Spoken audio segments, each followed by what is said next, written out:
Hoy Lamine Yamal publicó un video en sus historias de Instagram, y en ese video se ve a Gavi en la enfermería del Barça, mirando la televisión mientras Luis de la Fuente lee la lista de España para el Mundial. Y cuando escucha su nombre, salta de la camilla, se abraza con quien tiene al lado y se queda tendido otra vez, con los ojos llorosos, intentando asimilar lo que acaba de pasar. El seleccionador lo describió así hoy en rueda de prensa. Nosotros hemos recalcado una y otra vez la importancia que tiene el factor humano dentro de este grupo. Esto pasa porque son gente con valores. Yo vi ese video de Gavi saltando de la camilla y me quedé pensando en algo que me parece importante decir. Gavi tiene 21 años y ya ha pasado por 2 roturas de ligamentos, ya ha perdido más de 1 año y medio de su carrera por las lesiones, ya se ha perdido una Eurocopa entera, ya ha visto desde el sofá momentos grandes en los que debería haber estado en el campo, y aún así cuando escucha su nombre salta como un niño. Hoy quiero hablar de Gavi, pero no del Gavi que la mayoría cree conocer, no del que da patadas, no del que es demasiado intenso, no del que supuestamente compensa con el físico lo que no tiene con el balón. Esa imagen de Gavi es una de las mentiras más grandes que circulan en el fútbol. Este video existe para desmontarla. Para entender lo que fue la irrupción de Gavi hay que entender en qué Barça apareció. En el verano del 2021, el Barça estaba en uno de sus peores momentos en décadas. Messi se iba, el club tenía una deuda brutal, Koeman estaba al frente de un proyecto que nadie tenía claro dónde iba, y el equipo necesitaba jugadores con carácter, con personalidad. Y en ese contexto, Ronald Koeman tomó una decisión que en su momento pasó desapercibida, pero que definió los siguientes años del club. Apostó por un centrocampista de la Masía de 17 años que prácticamente no había jugado con el primer equipo, Gavi. Lo que Koeman vio en Gavi desde el principio fue algo que los números tardaron en reflejar, pero que en el campo se notaba inmediatamente. No era la velocidad, no era el físico, porque Gavi con 17 años era pequeño, delgado y físicamente no intimidaba a nadie. Era la lectura del juego. Gavi en su primer año con el primer equipo entendía los espacios como jugadores con 5 años más de experiencia. Sabía cuándo presionar y cuándo no, sabía cuándo girarse y cuándo simplemente pasarla. Tenía una claridad de ideas en el medio del campo que en un jugador de esa edad es excepcional, y Koeman lo vio. Le dio minutos y Gavi respondió. En esa primera temporada con el primer equipo jugó 35 partidos, con 17 años, en el Barcelona, en plena crisis del club. Y casi al mismo tiempo Luis Enrique lo vio también. Pero con Gavi yo tengo una sensación, quizás porque lo conozco desde hace muchos años, de que todavía es un desconocido en el fútbol español, incluso para mucha gente que lo tiene cerca. Porque Gavi no es un jugador que solo corre, lucha y que a nivel defensivo es nivel top, sino que a nivel ofensivo y con balón es un jugador muy especial. En octubre del 2021, con 17 años y 62 días, Gavi debutó con la selección española como titular, contra Italia, en las semifinales de la Nations League, rompiendo un récord que llevaba desde 1936 sin caerse. No debutó como suplente en un amistoso, debutó de titular en una semifinal contra los campeones de Europa, y jugó bien, y España ganó. Eso resume bastante bien de lo que estamos hablando. Cuando Xavi tomó al Barça a finales del 2021, una de sus primeras declaraciones fue sobre Gavi. Dijo que era diferente, que tenía algo que nos enseña, y lo puso en el centro de su proyecto. En la temporada 22-23, con Xavi ya sentado en el banquillo, el Barça ganó la Liga y Gavi fue uno de los jugadores más importantes de esa campaña. No uno de los más espectaculares, sino uno de los más importantes, que no es lo mismo. Y esa diferencia es exactamente el núcleo de este video. Voy a decir algo que sé que va a generar debate. Gavi es uno de los centrocampistas más técnicos que ha dado España en los últimos años, y sé lo que estás pensando. Pero si Gavi siempre está en amarilla, siempre está protestando, si da más patadas que pases, y yo te digo lo siguiente, estás viendo solo una parte de lo que es Gavi, y esa parte existe, es real, es una característica suya, pero confundir esa característica con su identidad futbolística es uno de los errores de análisis más comunes que hay en el fútbol actualmente. Gavi tiene una intensidad en el juego que muy pocos centrocampistas tienen, presiona sin balón con una agresividad que incomoda a cualquier rival. Entra a los duelos con una determinación física que a veces sí cruza la línea. Todo eso es cierto, pero míralo cuando tiene el balón. Gavi en espacios pequeños es excepcional. El 1 contra 1, el caño, el cambio de dirección en 2 metros, la capacidad de recibir de espaldas al rival, girar y salir limpio. Míralo en la presión alta de Xavi. Gavi era el primero en presionar, sí, pero también era el primero en saber exactamente hacia dónde dirigir esa presión para forzar el error. Eso no es solo intensidad, eso es inteligencia táctica. Míralo cuando el Barça necesita un gol. Gavi en la segunda mitad, cuando el partido se aprieta, no huye del balón, él lo pide. Y cuando lo tiene, toma decisiones rápidas y correctas bajo presión. Y luego está el liderazgo. Con 21 años, Gavi era de los jugadores que más hablaban en el campo, que organizaban, que exigían a sus compañeros, que cuando el partido se ponía difícil, no se escondía. Y eso es lo que De la Fuente llamó hoy el juguete del equipo. No en el sentido de que sea gracioso o ligero, sino en el sentido de que es el jugador que todos quieren tener cerca, el que da energía, el que da seguridad, el que hace que el equipo funcione.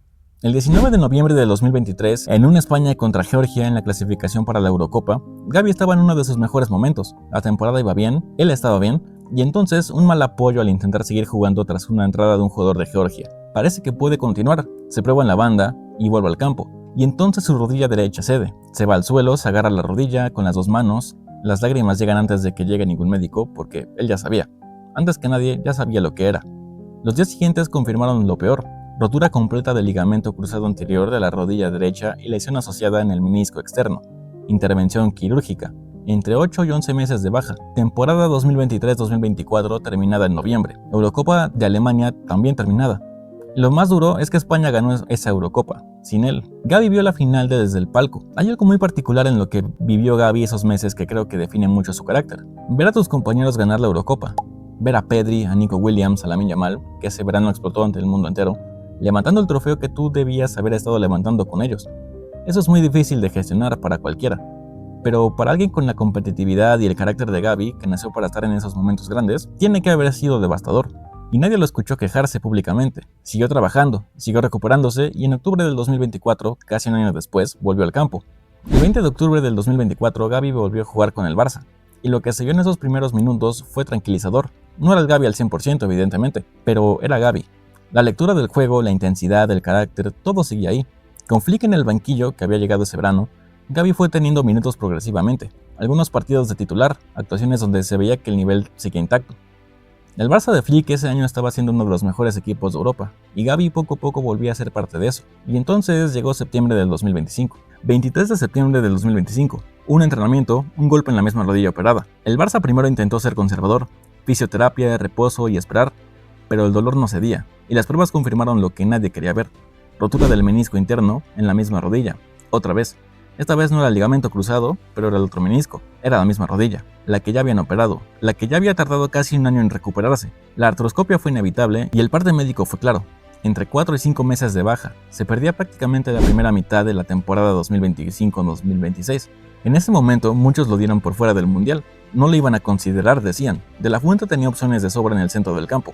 Gavi con 2 rodillas operadas y sin continuidad era demasiado arriesgado. Y Gavi siguió trabajando. El 15 de marzo del 2026, Gavi volvió a pisar un campo de fútbol competitivo, 6 meses después de la segunda operación, y de nuevo lo que se vio fue tranquilizador. En las semanas siguientes acumuló minutos, partido contra el Sevilla y contra el Atlético en Champions, otros partidos donde Flick le fue dando más confianza, y fueron grandes actuaciones. Era alguien recuperando el ritmo, encontrando de nuevo la sensación de competir. Pero De la Fuente lo vio, y tomó la decisión que hoy hemos visto: Gavi va al Mundial. Traer a Gavi al Mundial no es un riesgo real, hay que decirlo con honestidad. Ha tenido bastante continuidad en los últimos meses desde su regreso, pero es verdad que lleva casi 2 años con problemas constantes en la misma rodilla, y España tiene opciones solventes en el centro del campo. Pedri, Zubimendi, Fabián Ruiz, Mikel Merino, Rodri, hay mucho nivel. Pero entonces, ¿por qué lo convocó De la Fuente? Porque Gavi da algo que ninguno de los otros da exactamente igual. Es el único centrocampista de la lista que combina la presión alta, el liderazgo vocal dentro del campo, la capacidad técnica en espacios pequeños y la agresividad defensiva en un mismo perfil. En un torneo donde los partidos de eliminatoria se ganan en los detalles, en los duelos en el centro del campo, en quién tiene más carácter, cuando el partido se pone feo en el minuto 80, Gavi es una respuesta que ningún otro jugador de esa lista te da. De aquí vuelvo a la tesis de este video. La narrativa de que Gavi es un jugador que compensa con la intensidad lo que no tiene con el balón es una de las lecturas más superficiales que se pueden hacer en el fútbol. ¿Gavi es intenso? Sí, muchísimo. A veces esa intensidad lo lleva a entradas innecesarias, también. ¿Protesta demasiado? Puede. Pero eso son características, no es su identidad. Un jugador que con 17 años entendía los espacios como uno de 10 años más, que puede recibir de espaldas y salir limpio bajo presión, que lidera un vestuario con 20 años y al que De la Fuente describe como el jugador que todos quieren tener al lado, no es un jugador que corre mucho y da patadas. Es un futbolista de verdad, con una dimensión técnica y táctica que la mayoría no se ha parado a mirar porque estaban demasiado ocupados contando las amarillas. El problema no es Gavi. El problema es que mucha gente ve el fútbol buscando lo que quiere ver. España llega a este mundial como una de las grandes favoritas, campeona de la Eurocopa en 2024, con una generación extraordinaria, con Lamine Yamal que tiene apenas 18 años y ya es uno de los mejores del mundo, con Pedri, con Nico Williams, con Rodrigo, con De la Fuente que ha demostrado saber manejar este vestuario, y también con Gavi, que hoy vimos saltar de una camilla ya llorando al escuchar que iba a un mundial con 21 años. España abre el 15 de junio contra Cabo Verde, y si todo va bien, si la rodilla aguanta, si Gavi tiene minutos de verdad en este torneo, creo que mucha gente va a ver por fin lo que algunos llevamos tiempo viendo. Un centrocampista diferente, técnico, intenso y además líder, que además de dar patadas, hace cosas que muy pocos saben hacer. Ese video de Gavi en la camilla lo resume todo. No es la reacción de alguien que da las cosas por sentadas, es la reacción de alguien que sabe lo que costó llegar hasta allí. 2 operaciones, 2 temporadas rotas, una Eurocopa perdida desde el sofá, y aún así con 21 años, con todo eso encima, sigue siendo capaz de saltar como si fuera la primera vez. Si llegaste hasta aquí y sigues creyendo que Gavi solo da patadas, no sé qué más decirte. Pero si algo de lo que te conté hoy te hizo ver algo que no habías visto antes, ese era exactamente el objetivo. El fútbol tiene jugadores que la gente reduce a un cliché porque es más fácil canalizarlos de verdad, y Gavi es el perfecto ejemplo de eso. Si el video te gustó, no olvides darle like y suscribirte al canal. También coméntame tu opinión, te estaré leyendo y dando corazoncito. Nos vemos en el próximo video en Jules FC. Adiós. ¿Te acuerdas de aquel jugador que se lesionaba bajando del avión? ¿Aquel que llegaba tarde a los entrenamientos por quedarse jugando videojuegos? Bueno, pues olvídalo, porque ese Ousmane Dembélé ha muerto. De ser el mayor agujero económico en la historia del Barça, a convertirse en el mejor jugador del planeta.